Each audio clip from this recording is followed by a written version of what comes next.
Welcome to Dark Night Tales. In 1857, whispers spread across rural lands of a black boy who didn't just understand animals, he spoke to them, and they answered. Farmers claimed horses calmed at his voice, wild dogs obeyed his commands, and birds gathered when he spoke in soft, unknown tones. Tonight, we uncover one of history's most unexplained cases, built on rare records, fading witness accounts, and years of careful fact-finding. Before we begin, tell us in the comments where you're watching from, and if you value deeply researched, true historical mysteries like this, make sure you subscribe, because stories like these take serious work to uncover. To understand why this story was never fully recorded, we must first step into America as it existed in 1857, a nation trembling beneath its own contradictions. The country was deeply divided, not just politically, but morally. Slavery still ruled the South, and even in the North, black voices were rarely believed, rarely written down, and almost never protected. Official records favored landowners, clergy, and men of status. Anyone outside that circle, especially a black child, existed mostly in silence. This was also an era ruled by fear. Science had not yet replaced superstition, and unexplained behavior was often labeled as witchcraft, possession, or divine punishment. Rural communities relied heavily on folklore, passed down through whispers, not books. If something strange happened, people didn't investigate it, they hid it.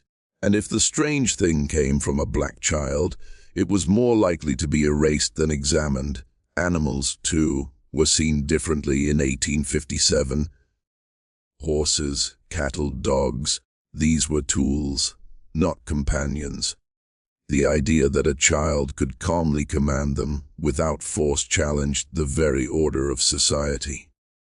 To many, it felt dangerous. If a boy without status could control nature itself, what else might he challenge? So when reports began to surface, quiet claims of animals responding to a young black boy's voice, they weren't written in newspapers. They were exchanged in barns, at fence lines, in churches after sunset. People spoke in lowered voices. Some crossed themselves. Others warned their children not to go near him. And then there was silence, no trials, no studies, no official inquiry, because in 1857 America, fear didn't demand answers, it demanded disappearance. What makes this case so disturbing is not just what was said about the boy, but what was never written down. In 1857, records were everything, and yet this child appears in none of them. No birth certificate, no census listing, no church registry bearing his name.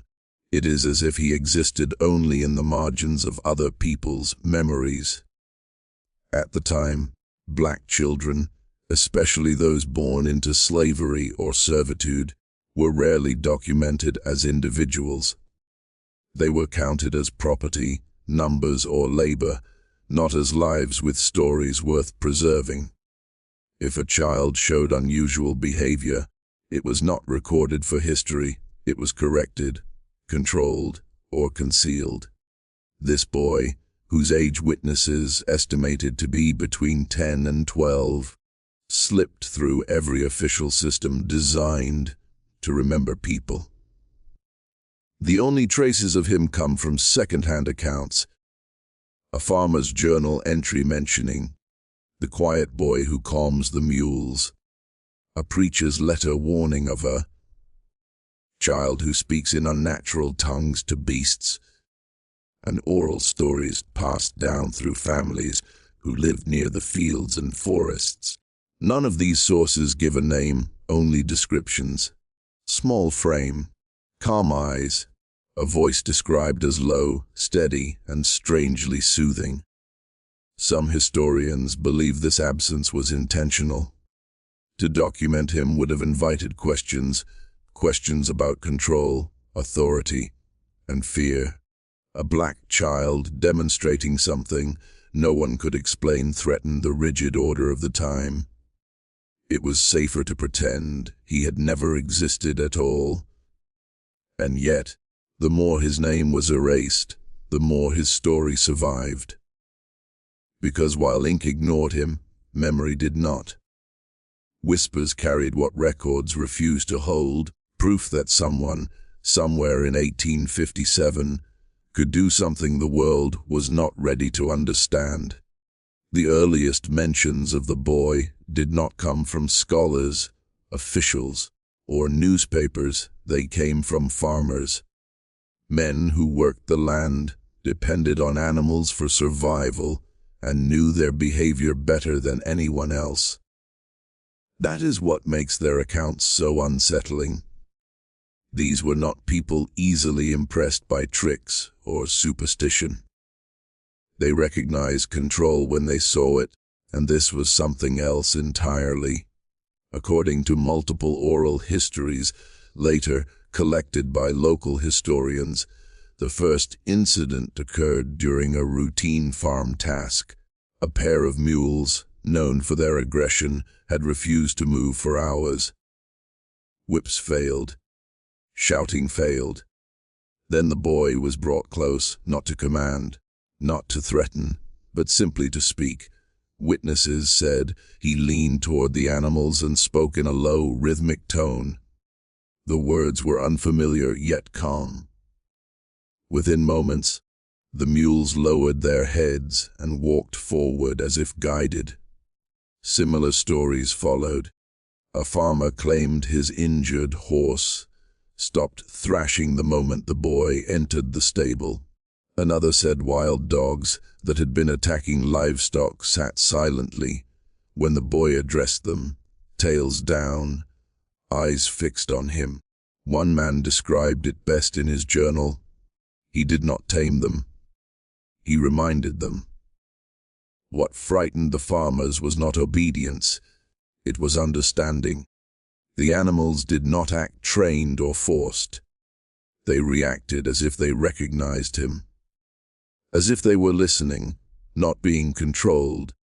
These men didn't rush to spread the story publicly.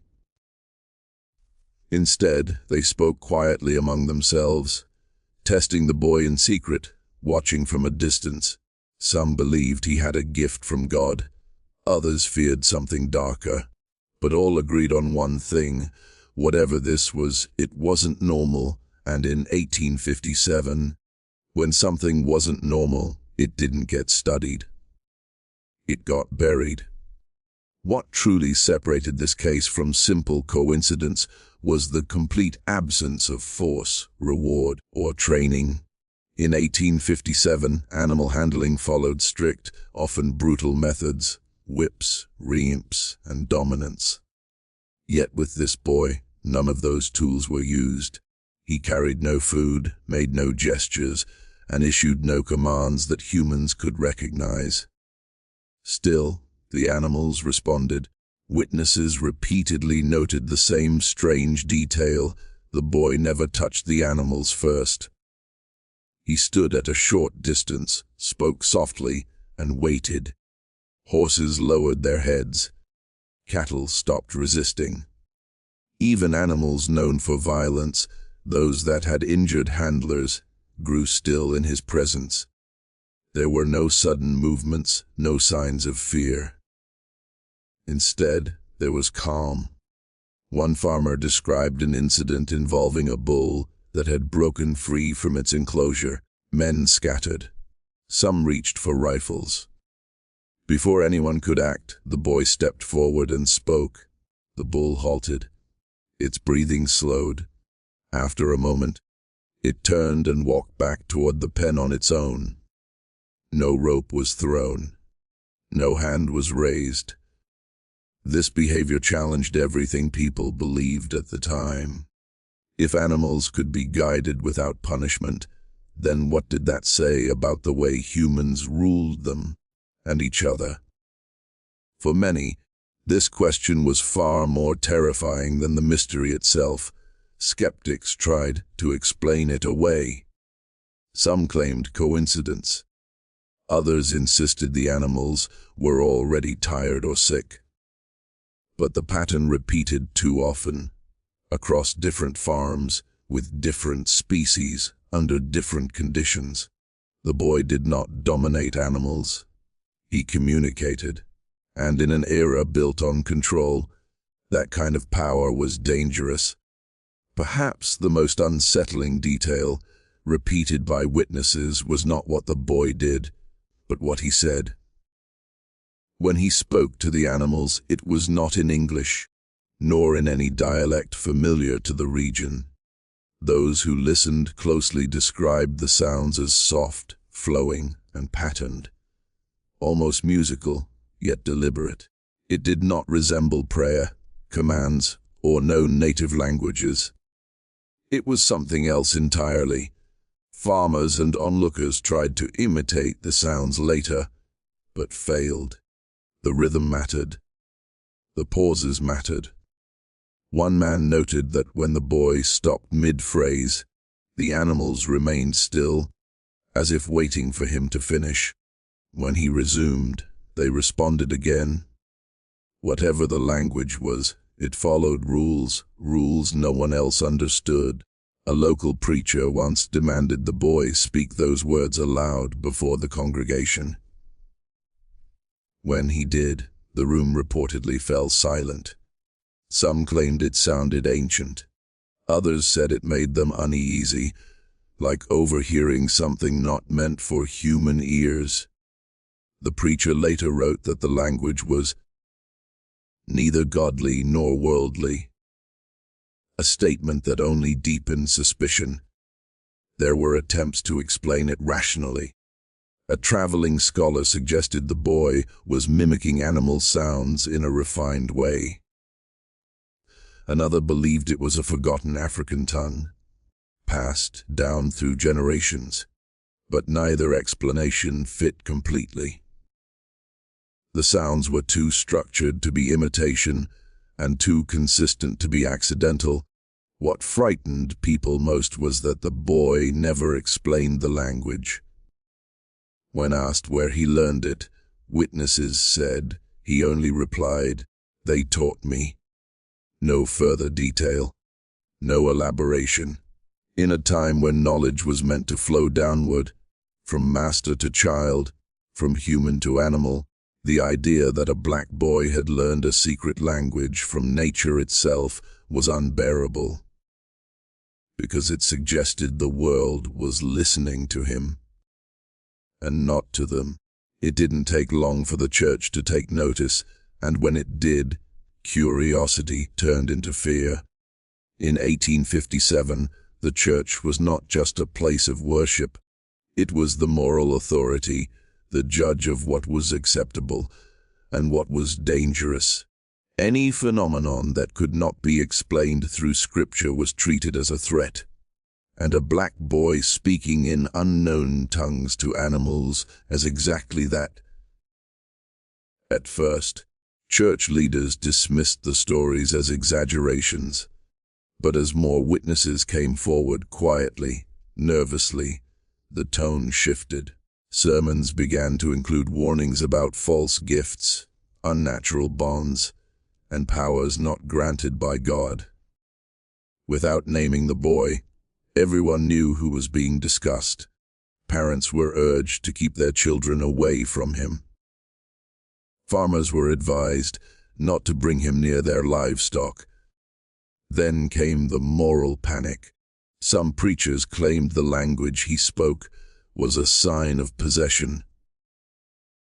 Others whispered that he had made a pact with dark forces, or that he was reenacting pagan rituals.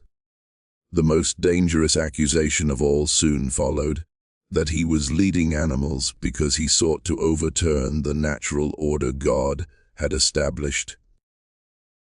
In a society already terrified of rebellion, this was enough to justify intervention. One recorded church letter urged local elders to remove the influence before it spreads. Another warned that allowing such behavior would invite divine punishment upon the community.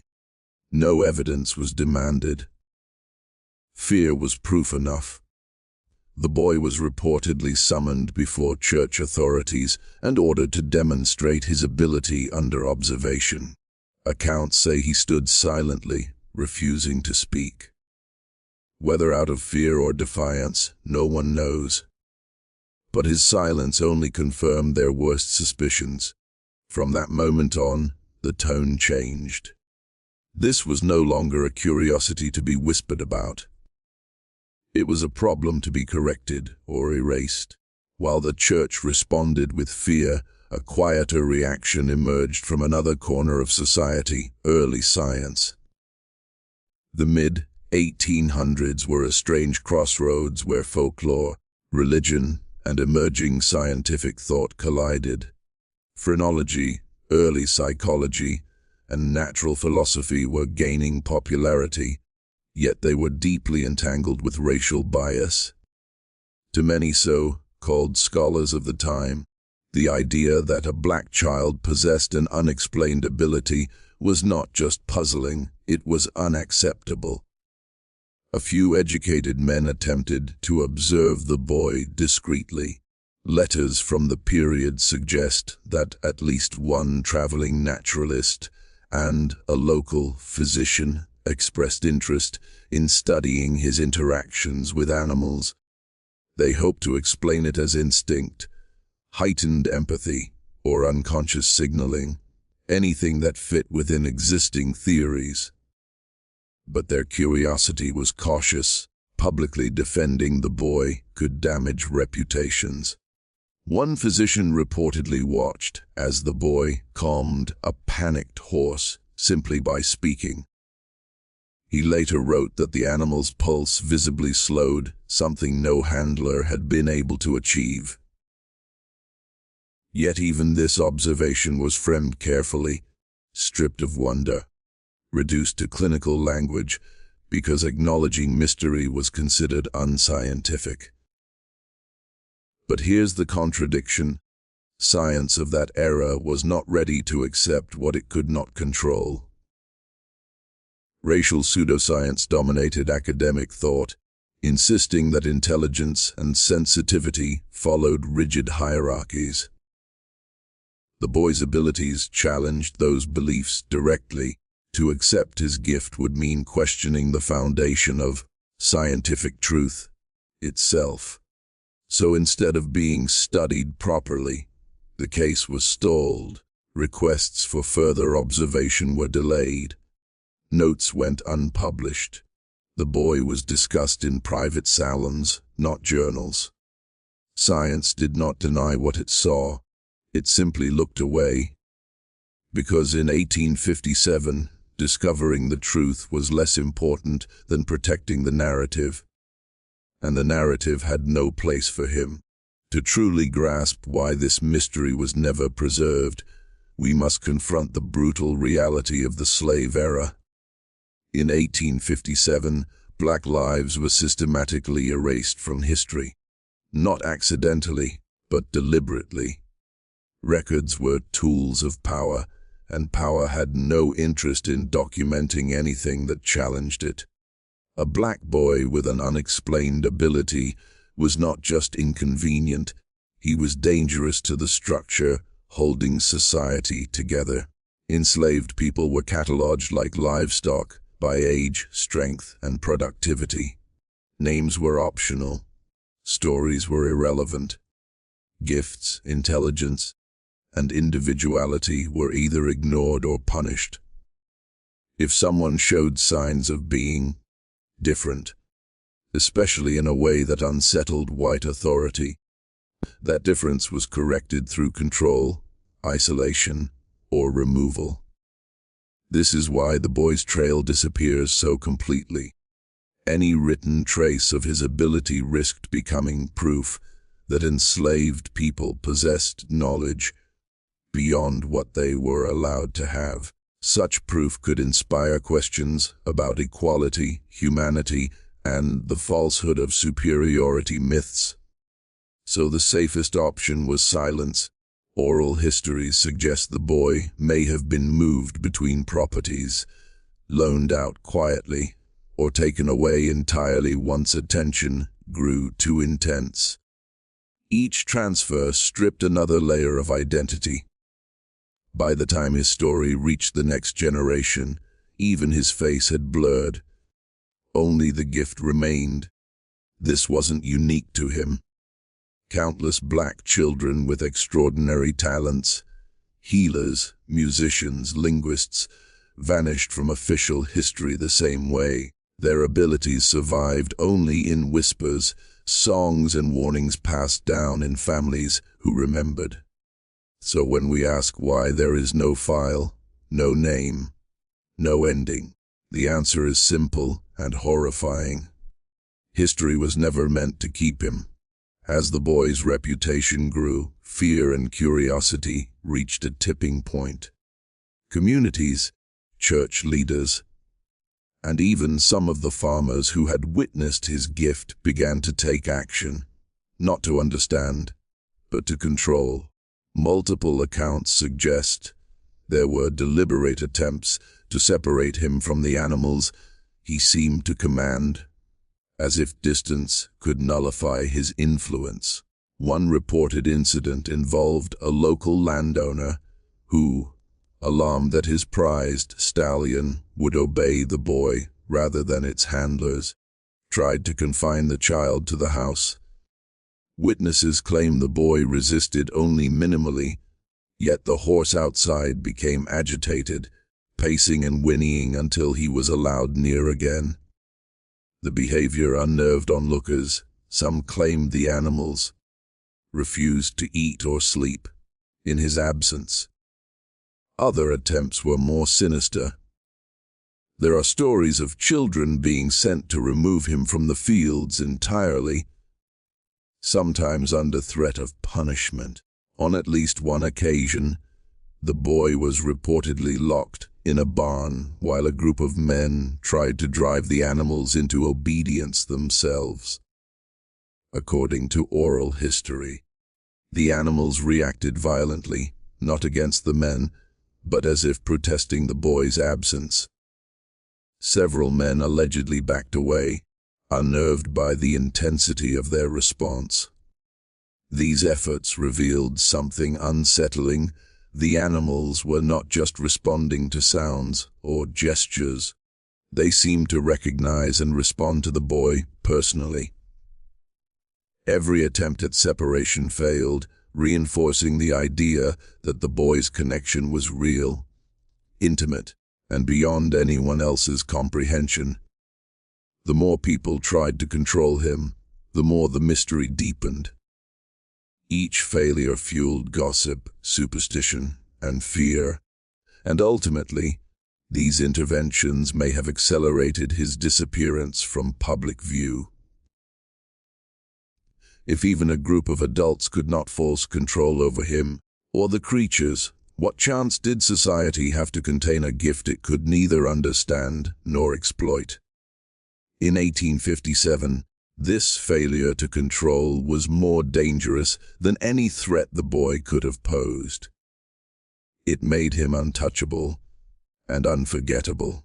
The last known encounter with the boy is as mysterious as his life itself, and it marks the point where fact begins to blur into legend. According to surviving accounts, this incident took place on a late summer evening in 1857 on a small farm near a dense forest. The boy had been quietly helping with the animals for months, calming horses, herding cattle, and even taming aggressive dogs. But this evening was different. Witnesses described an unusual gathering of animals that day, horses, cows, and dogs all milling near the barn, restless and uneasy. The boy appeared, walking calmly toward them, and the animals immediately quieted, forming a semicircle around him. Locals said he raised his hand and spoke in that strange, rhythmic language, and for a moment, everything seemed almost peaceful. But then, something changed. A farmer's journal, one of the few surviving primary sources, notes that a sudden storm rolled in, dark clouds sweeping over the property. The animals became frightened, even agitated. The boy's voice grew louder, but according to witnesses, it was no longer enough. Lightning struck a nearby tree, startling the herd. In the chaos, the boy reportedly ran toward the forest, calling out in that unearthly language. The animals followed him, disappearing into the shadows. No one saw him again. Several days later, search parties scoured the surrounding area, but found no trace of him. The animals eventually returned, calm but unremarkable, as if the magic had vanished with his presence. Some witnesses insisted that on quiet nights, you could still hear the faint sounds of his voice carried by the wind, speaking in tones only the animals seemed to understand. This final documented encounter is striking for several reasons. First, it's the last verifiable report of him interacting with animals. After this, only fragmented oral histories and folklore remain.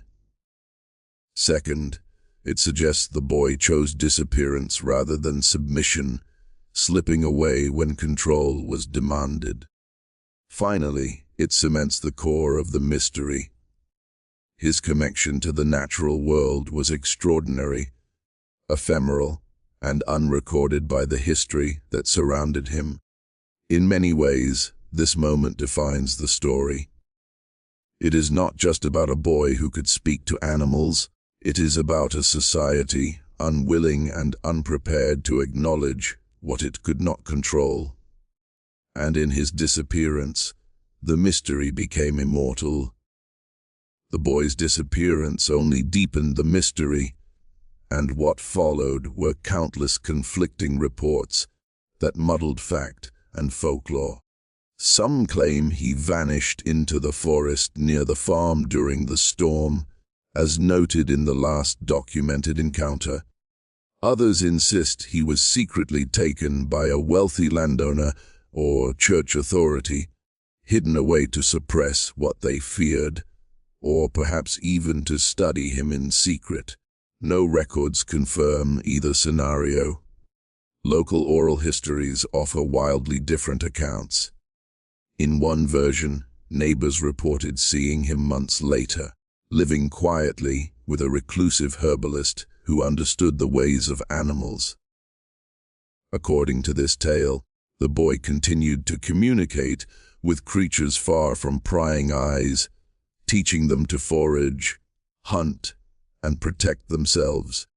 Another story claims he was spotted near a river, standing on a cliff as animals of all kinds gathered around him, responding to no human could comprehend. Even within the same community, stories conflicted. One farmer swore he saw the boy leave town riding a horse, as if it were walking on its own, heading toward the mountains. Another insisted the boy had been captured and sold far away, a rumor that many historians now consider highly plausible given the era's brutal realities. These conflicting reports highlight the difficulty of separating fact from fear-driven speculation. People wanted to believe different things depending on their own agendas. Fearful neighbors imagined him as dangerous. Fascinated naturalists imagined him as a prodigy, and children passed down whispers of a boy who could speak to animals like a hero of legend. The result, the boy's fate, became unknowable. Unlike other historical figures, he exists only in fragments, snippets of witness accounts, journal entries, and oral traditions that cannot be fully verified. Every story carries truth, yet every story also hides it, leaving him suspended between reality and myth. In the end, the boy's disappearance did not erase him. It amplified his legend, and it is this unresolved ending that continues to captivate, haunt, and baffle anyone who dares to look into the unexplained case of 1857. Over time, the boy who spoke to animals became more legend than fact.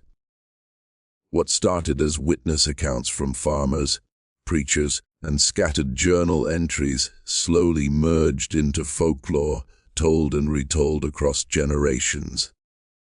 Yet the line between history and myth became almost impossible to trace, leaving researchers and storytellers to wrestle with two conflicting realities.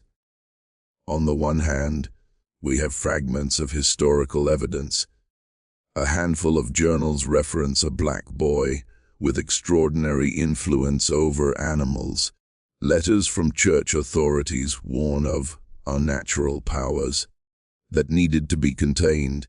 Farmers' oral testimonies recount incidents that align across different regions and species.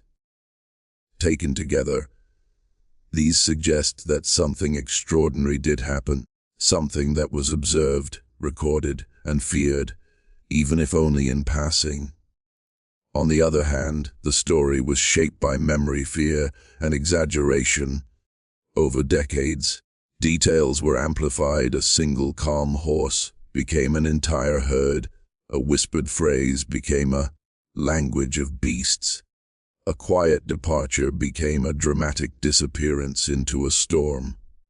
Folklore thrives on such embellishments, turning real events into parables meant to instruct, warn, or inspire awe.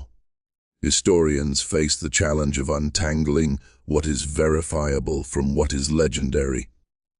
There are no official records, no photographs, no surviving documents that definitively prove the boy's identity or the full scope of his abilities. The boy's story exists in margins, in whispers, and in the imagination of those who passed it down.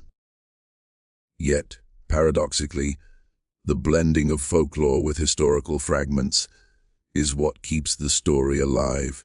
It is both a cautionary tale and a testament to human fascination with the unexplained. The boy may be lost to history, but in the merging of fact and legend, he achieves something almost eternal, the ability to inspire wonder, fear, and curiosity across generations.